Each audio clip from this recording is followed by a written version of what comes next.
నా వేదనలో ఆవేదనలో నీ వాక్యమే బ్రతికించినది. నా రోదనలో నా యాతనలో నీ మాటలే నన్ను ఓదార్చినది. యేసయ్యా యేసయ్యా యేసయ్యా యేసయ్యా నీ ఉపదేశముని మరువలేనయ్యా. నీ ఉపదేశమునే మరువలేనయ్యా.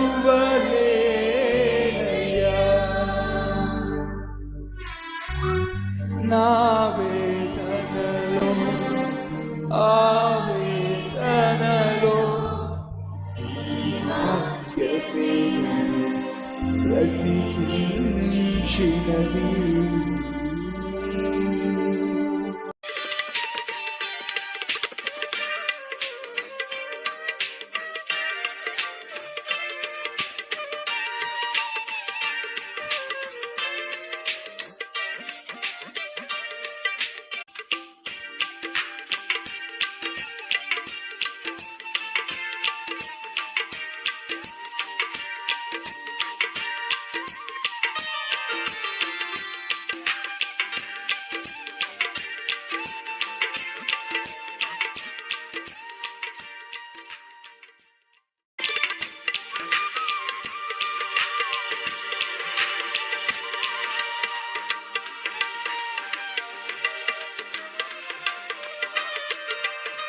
అధ్యాయం 16వ వచనము.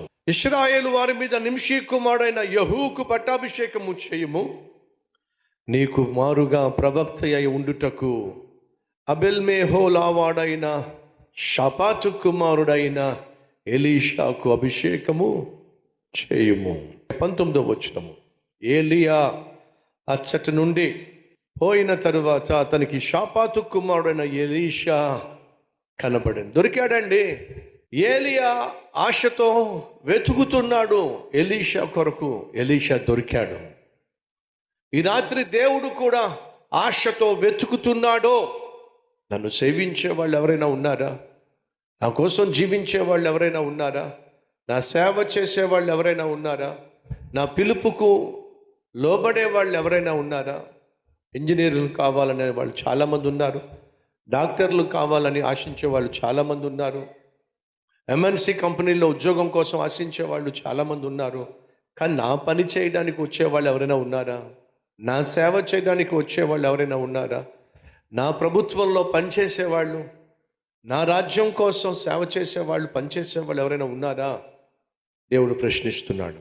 ఒకవేళ నేను ఉన్నాను ప్రభువా అని ఈరోజు నువ్వు ప్రభువుకు ప్రార్థన చేస్తే ఆ ప్రభువు నిన్నే ఈ తరానికి, రాబోయే తరానికి అద్భుతమైన సాక్షిగా, సేవకునిగా నా దేవుడు వాడుకోవడానికి సిద్ధంగా ఉన్నాడు. ఏలియా ఆ రోజు ఎలీషా కోసం వెతుకుతున్నప్పుడు ఎలీషా దొరికాడండి. ఎలా దొరికాడు? గూటి బిల్లు ఆడుకుంటూ, గోళీలు ఆడుకుంటూ దొరికాడంటారా?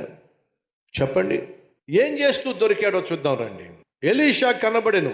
అతడు తన ముందరనున్న 12 అరకల ఎడ్ల చేత దుక్కి దున్నించుచు 12వ అరక తాను తోలుచు ఉండెను. ఏలియా అతన్ని చేరబోయి తన దుప్పటి అతని మీద వేయగా, ఏం చేస్తున్నాడు ఎలీషా? పని చేస్తున్నాడా? టైం పాస్ చేస్తున్నాడా? చెప్పండి. కష్టపడి పనిచేస్తున్నాడు. సాధారణంగా ఒక పొలాన్ని దున్నడానికి ఒక నాగల్ని వాడతారు, 2 ఎద్దుల్ని వాడతారు, అంతేగా? కానీ ఇక్కడ జాగ్రత్తగా పరిశీలన చేస్తే అక్కడ ఎన్నట 12 అరకల ఎడ్ల చేత దుక్కి దున్నించుచు 12వ అరక తాను తోలుచు ఉండెను. నేను అర్థం చేసుకుంది ఏమిటంటే అక్కడ 12 జతల ఎద్దులు ఉన్నాయి, 12 నాగళ్ళు ఉన్నాయి. మీరు ఎప్పుడైనా గమనించారో లేదో, మనకంటూ పొలం ఉంటే సాధారణంగా ఒక నాగల్ని పట్టి 2 ఎద్దులను తీసుకొని మనం పొలం దున్నుతాం. 12 జతల ఎద్దులు కావాల్సి వచ్చినాయి అంటే వాళ్ళకు తక్కువ పొలం ఉందంటారా, ఎక్కువ పొలం ఉందంటారా? ఇప్పుడు చెప్పండి. చాలా ఎక్కువ పొలం ఉంది. ఎలీషా తండ్రి ఆస్తిపరుడు గనుక, చాలా పొలములు ఉన్నాయి గనుక, కాబట్టే 12 జతల ఎడ్లు కావాల్సి వచ్చింది. ఇప్పుడు అంతమంది కలిసి ఆ పొలాలు దున్నుతూ ఉంటే ఎలీషా కూర్చొని వాళ్ళ చేత పని చేయించవచ్చు కదా. ఎందుకంటే ఎలీషా ధనవంతుని కొడుకు కదా. ఒరే బాబు, నువ్వు పొలానికి వెళ్ళి మన పొలాలన్నీ బాగా దున్నించు అని అంటే చక్కగా చెట్టు కింద కూర్చొని ఎలీషా దున్నించవచ్చు కదా. అందరికీ పని పురమాయించి ప్రశాంతంగా ఓ చెట్టు కింద కూర్చొని టైంపాస్ చేయొచ్చు కదా. ఎలీషా టైంపాస్ చేసేవాడు కాదు, టైం వేస్ట్ చేసేవాడు కూడా